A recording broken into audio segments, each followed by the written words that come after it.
Last व्हिडिओमध्ये आपण मोनोॲटॉमिक gas याच्या molar specific heat at constant volume आणि कॉन्स्टंट प्रेशर या दोन्हीची इक्वेशन डिराईव्ह केलेलं होतं.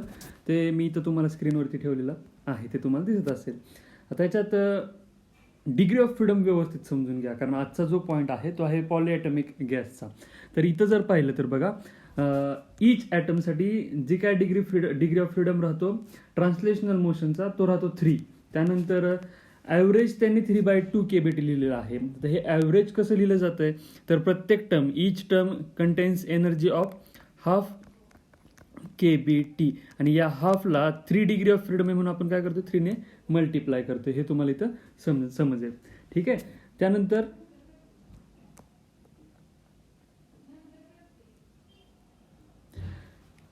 ॲव्हरेज एनर्जी पर मोल हा पॉईंट घेतल्यानंतर आपण त्याला ॲव्होगॅड्रो नंबरने मल्टिप्लाय करत होतो. त्यानंतर आपण CV साठी म्हणजेच molar specific heat at a constant व्हॉल्यूमसाठी DE/dt त्याप्रमाणे डिफरन्शिएशन केल्यानंतर CV फाइंड आउट झाला.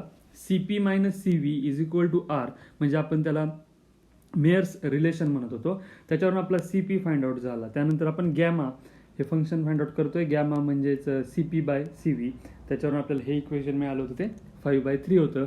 हे कशासाठी पाहिलेलं होतं, तर मोनोॲटॉमिक गॅससाठी होतं. त्यानंतर डायॲटॉमिक गॅससाठी आपण मॉलिक्यूल जो घेतलेला होता त्यात आपल्याला additional translational plus rotational degree of freedom पाहायला मिळतो. म्हणजे इथं 3 ट्रान्सलेशनल डिग्री ऑफ फ्रीडम तर असतोच, प्लस 2 रोटेशनल म्हणजे 2 रोटेशनल डिग्री ऑफ फ्रीडम पण पाहायला मिळतो. मग टोटल एनर्जीमध्ये ते बघा इथं दिसतंय हाफ KBT, तर प्रत्येककडे एनर्जी असते. 3 ट्रान्सलेशनलचा आहे म्हणून 3 ने मल्टिप्लाय केलंय, 3/2 NA/KBT प्लस 2/2 म्हणजे हा 2 म्हणजे रोटेशनलचा 2 डिवाइडेड बाय हाफ KBT तर आहेच, त्याप्रमाणे 2/2 हे NA/KBT होते टोटल एनर्जी. त्यावरून CV आणि CP इथं फाइंड आउट केलेला आहे. गॅमा पण इथं फाइंड आउट करतोय आपण.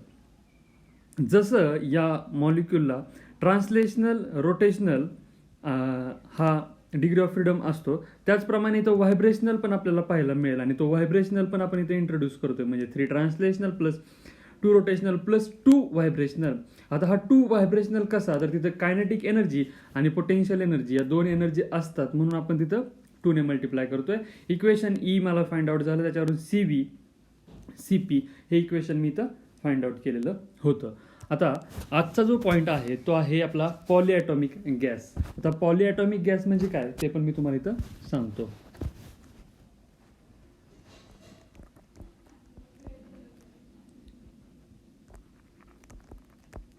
पॉलीॲटॉमिक गॅसेस म्हणजेच आता आपण जे मोनोॲटॉमिक डायॲटॉमिक जे पाहिलेले होते त्याप्रमाणे gases which have molecule containing more than 2 atoms, म्हणजे 2 पेक्षा जास्त ॲटम्स जर असतील तर त्याला आपण काय म्हणतोय, पॉलीॲटॉमिक गॅसेस म्हणतोय. मी इथं लिहून ठेवतो.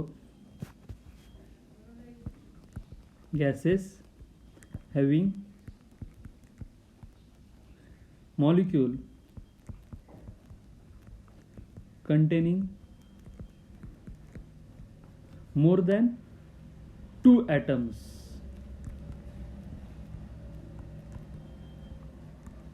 ओके, मोर दॅन 2 ॲटम्स हे लक्षात ठेवाल. याचं एक्झाम्पल जर तुम्हाला सांगायचं असेल तर आपण एक्झाम्पल बुकप्रमाणे जर पाहिलं तर त्यांनी दिलेलं आहे अमोनिया गॅस.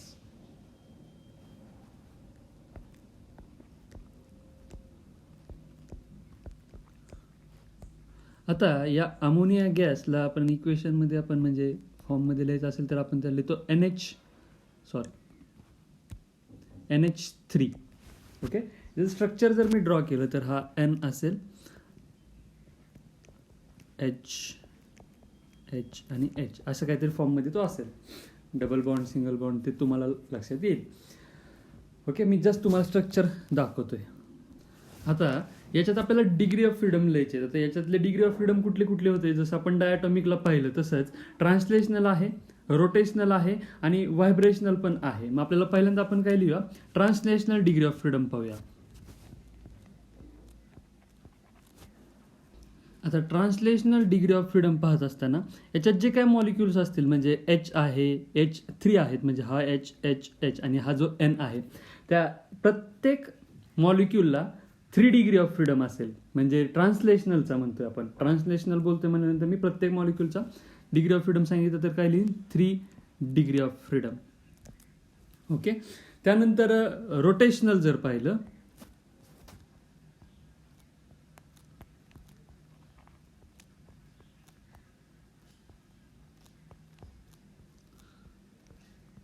तर रोटेशनल डिग्री ऑफ फ्रीडम, आता पॉलिॲटॉमिक गॅसेसमध्ये 2 प्रकारचे आपल्याला पॉलिॲटॉमिक गॅसचं स्ट्रक्चर दिसेल. एक लिनियर मॉलिक्यूल असतील किंवा लिनियर मॉलिक्यूल नसतील. लिनियर मॉलिक्यूल म्हणजे कसं, समजा इथं एक H आहे, NH, हा जो प्रकार आहे याला आपण लिनियर म्हणतोय. जर लिनियर मॉलिक्यूल असतील तर त्याच्यासाठी डिग्री ऑफ फ्रीडम जो राहतो तो आहे 2. मी तर लिनियर जर लिहिला, linear molecule,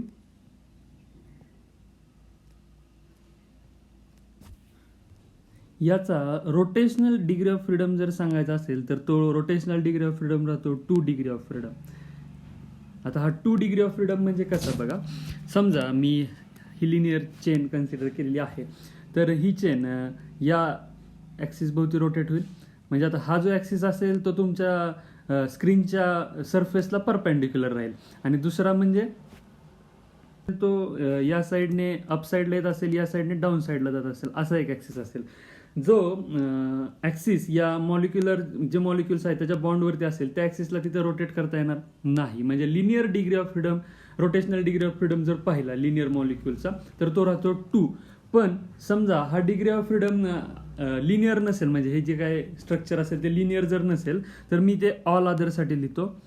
all other molecule जे राहते लिनियर सोडून, त्यासाठी जो डिग्री ऑफ फ्रीडम राहतो तो degree of freedom 3 degree of freedom राहतो. तर तुम्हाला ते इथं लक्षात येईल, तसं सांगणं थोडंसं अवघड आहे. पण बघा, हा एक ॲक्सिस आहे, तिथं हा रोटेट होऊ शकतो. हा दुसरा ॲक्सिस आहे, तिथं पण हा रोटेट होऊ शकतो. आणि हा या ॲक्सिसला म्हणजेच परपेंडिक्युलर या सरफेसला त्या ॲक्सिसला पण रोटेट होऊ शकतो. म्हणजे त्याचा रोटेशनल डिग्री ऑफ फ्रीडम काय येईल 3 येईल. म्हणजे हा लिनियर नाही आहे म्हणून आपण हे सांगतोय. ठीक आहे. आणि आता आपल्याला नेक्स्ट वन जो पाहायचा आहे तो आहे vibrational degree of freedom.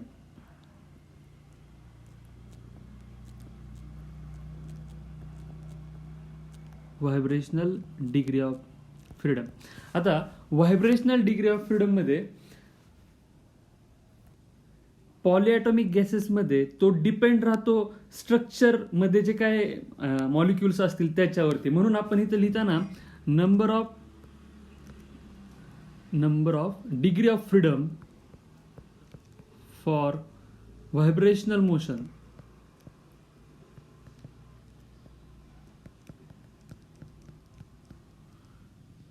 Is F. आपण F कन्सिडर करतोय कारण त्याच्या स्ट्रक्चरमध्ये जे काय मॉलिक्युल्स असतील त्याप्रमाणे तो डिपेंड असेल. आता आपण काय पाहिलं इथं, तर translational degree of freedom, rotational पाहिला आणि व्हायब्रेशनल पाहिला. त्यानंतर आपल्याला टोटल एनर्जी पाहिजे एका 1 मोलमध्ये. 1 मोल ऑफ पॉलिॲटॉमिक गॅस जर आपण कन्सिडर केला तर पण त्याच्या अगोदर आपण प्रत्येक म्हणजे each term contains energy of ½ kBT म्हटलेलं होतं. त्याप्रमाणे आपल्याला एनर्जी पण इथं सांगायची असेल तर मी थोडक्यात इथं एनर्जी तुम्हाला सांगितली तर लक्षात येईल. बघा, समजा मी 3 डिग्री ऑफ फ्रीडम जर कन्सिडर केला असेल तर each term contains ½ kBT energy. इथं जर पाहिलं तर हे असेल 2 × ½ kBT आणि इथं असेल परत 3 × ½ kBT. ठीक आहे. हा F जो आहे व्हायब्रेशनलचा मी तुम्हाला तो नेक्स्ट ह्याच्यात एक्सप्लेन करतो. जर मी लिहिलं for 1 mole of polyatomic gas, for 1 mole of पॉलिॲटॉमिक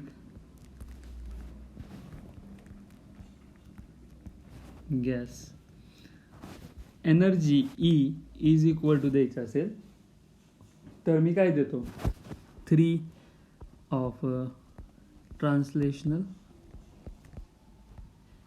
plus इथं मी 3 लिहितोय कारण आता जो आपण अमोनिया जो कन्सिडर केलेला आहे तो NH3 आहे. त्यामुळे मी इथं काय लिहितो 3 rotational plus F vibrational. Okay. आता त्याप्रमाणे एनर्जी लिहायच्यात. बघा, एनर्जी लिहिल्या तर इथं लिहितो 3 into each term contains energy of half NA-kBT. आतापर्यंत आपण काय लिहिलं होतं, हाफ KBT लिहित होतो. NA का घेतला, कारण मी 1 मोल कन्सिडर करतोय, बरोबर. प्लस इथं रोटेशनलसाठी 3 इंटू परत हाफ NA-kBT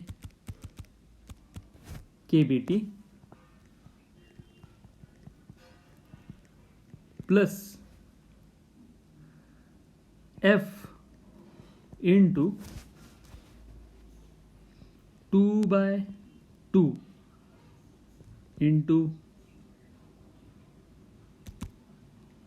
किंवा मग हे असं न लिहिता NA-kBT.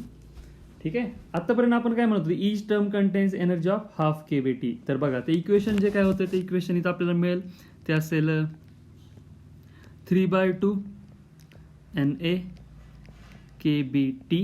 प्लस 3/2 NA-kBT प्लस, आता हे 2/2 का घेतलं, कारण आपण डायटॉमिक मध्ये पण पाहिलेलं होतं बघा. व्हायब्रेशनल जर तुम्ही एनर्जी कन्सिडर करत असाल तर त्या व्हायब्रेशनल मध्ये आपल्याला दोन्ही एनर्जी कन्सिडर करावं लागतात, कायनेटिक आणि पोटेन्शियल. म्हणून आपण तिथं 2 ने मल्टिप्लाय करतो. आता F म्हणजे काय, तर ते त्या जो काय मॉलिक्यूल कन्सिडर केलेला आहे त्या मॉलिक्यूलच्या स्ट्रक्चरमध्ये जे काय मॉलिक्यूल्स असतील त्याप्रमाणे F ची व्हॅल्यू चेंज होईल. कारण आपण पॉलिॲटॉमिक साठी सांगतोय. डायटॉमिक सांगत असतं तर आपण काय घेतलं असतं, डायरेक्ट 2 घेतलं असतं. मोनोॲटॉमिक असतं तर मोनोॲटॉमिकची सांगायची गरज नाही व्हायब्रेशनल, पण डायटॉमिक सांगत असेल तर आपण तिथं F ची व्हॅल्यू पुट केली असते. म्हणून हे इक्वेशन जे काय होईल ते आपल्याला मिळेल F इंटू 2/2 NA-kBT. ओके. आता ह्याच्यात मी जर हे पाहिलं तर हे मला ॲडिशन करता येईल. ह्याची ॲडिशन अशी काहीतरी होईल 6/2 NA-kBT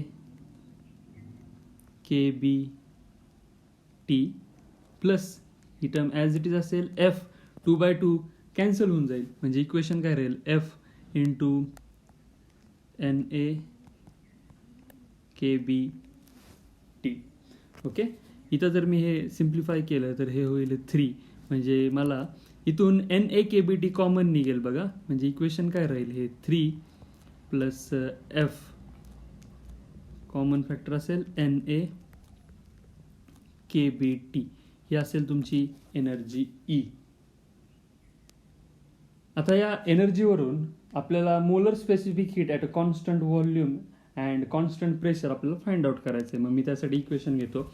एनर्जी मी परत एकदा लिहितो, E is equal to 3 plus F NA-kBT. आता आपल्याला फाइंड आउट करायचं आहे molar specific heat at constant volume, म्हणजेच आपण त्याला म्हणतो CV.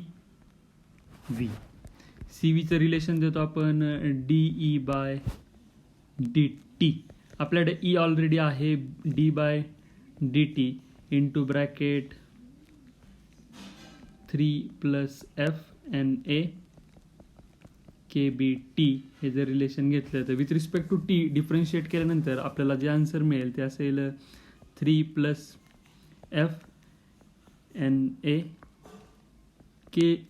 आपण हे डायटॉमिकमध्ये पण केलेलं होतं. हे CV म्हणजे कॉन्स्टंट व्हॉल्यूमसाठी इक्वेशन असेल.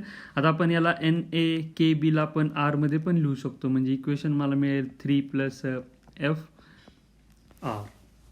हे जे रिलेशन मिळालं ते आपल्याला molar specific heat at a constant व्हॉल्यूमसाठी इक्वेशन मिळालेलं आहे. आता आपल्याला फाइंड आउट करायचं ते प्रेशरसाठीचं असेल. आता प्रेशरसाठी आपल्याकडे मेयर्स रिलेशन आहे. मेयर्स रिलेशन आपण देतो CP minus CV is equal to R. म्हणजेच CP is equal to CV plus R. हे जर मी इथं फाइंड आउट केलं तर CP is equal to, CV माझ्याकडे ऑलरेडी आहे, ते इक्वेशन जर पाहिलं तर ते असेल CVचं आहे 3 प्लस F R आणि प्लस हा आर असेल.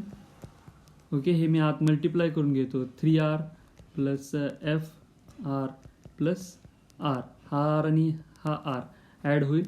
इक्वेशन मला मिळेल 4R plus F R. Okay, याच्यातून जर आर कॉमन घेतला तर इक्वेशन मला मिळेल 4 प्लस एफ आर. ओके, मला इथं सीपीचं रिलेशन फाइंड आउट झालं. आता गॅमा आपल्याला फाइंड आउट करायचं आहे. CV इज इक्वल टू आपलं इक्वेशन आलेलं आहे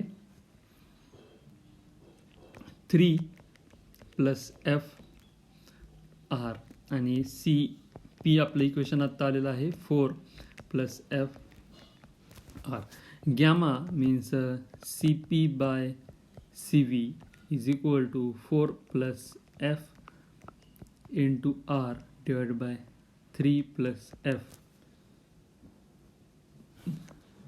into R. R cancel will. Gamma is equal to 4 plus F divided by 3 plus F. हे गॅमाचं रिलेशन आपल्याला इथं मिळेल.